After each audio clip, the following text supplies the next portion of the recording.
Anggota Komisi 2 DPR fraksi PDI Perjuangan, Deddy Sitorus, meminta pegawai ATR BPN yang terlibat kasus pagar laut tak hanya diberi sanksi berat, tetapi juga diancam pidana agar memberikan efek jera. Saya kira tidak cukup hanya sanksi berat, harus proses hukum. Karena ini kejahatan, bukan malpraktek yang hanya berkonsekuensi sanksi. Ini saya kira perlu menjadi perhatian, Pak. Ya, termasuk yang di Surabaya dan sebagainya itu, termasuk yang Bekasi tadi. Kalau nggak bisa dibatalin, Pak, itu yang menerbitkan sertifikatnya, proses hukum dulu, Pak. Sehingga bisa dibatalkan bahwa itu produk cacat hukum. Wakil Ketua Komisi 2 DPR fraksi Partai Demokrat, Dede Yusuf, juga mempertanyakan kenapa Desa Kohot yang paling banyak penerbitan sertifikat hak milik pagar laut Tangerang dibandingkan dengan desa lain.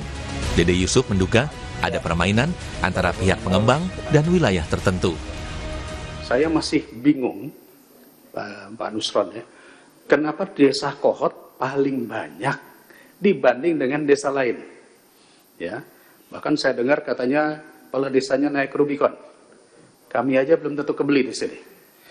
Jadi ini menandakan bahwa ada permainan antara pengembang atau pengusaha dengan wilayah-wilayah tertentu yang dimudahkan.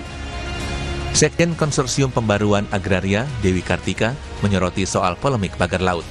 Dewi menyebut pengusutan keterlibatan Kementerian ATR BPN tidak berhenti hanya di 6 pegawai saja. Dewi juga bilang pemulihan hak atas tanah warga.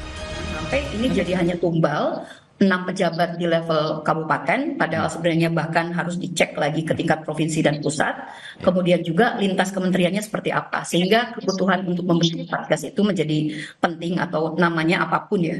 Nah, yang kemudian yang harus kita lihat adalah jangan sampai kasus PIK 2 itu hanya berakhir di soal cabut atau mencopot pejabat-pejabat di tingkat ATR. Bagaimana soal pemulihan hak atas tanah yang telah terjadi, yang ini sebenarnya kasus PIK 2 ini sudah lama, sudah banyak di pengaduan-pengaduannya, saya pikir sudah banyak di Kementerian Agraria juga sejak zaman pemerintahan sebelumnya. Jadi pemulihan hak itu harus segera dilakukan karena yang menjadi yang terdampak adalah masyarakat setempat.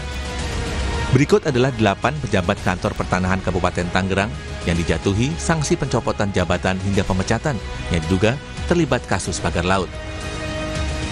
JS, Kepala Kantor Pertanahan Kabupaten Tangerang; SH, ex-Kepala Seksi Penetapan Hak dan Pendaftaran; ET, ex-Kepala Seksi Survei dan Pemetaan; LM, ex-Kepala Survei dan Pemetaan; KA, ex-PLT Kepala Seksi Penetapan Hak dan Pendaftaran; WS, YS, dan NS, Ketua Panitia.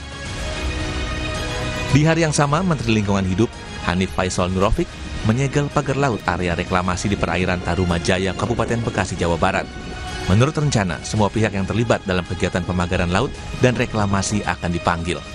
Tim Liputan, Kompas TV.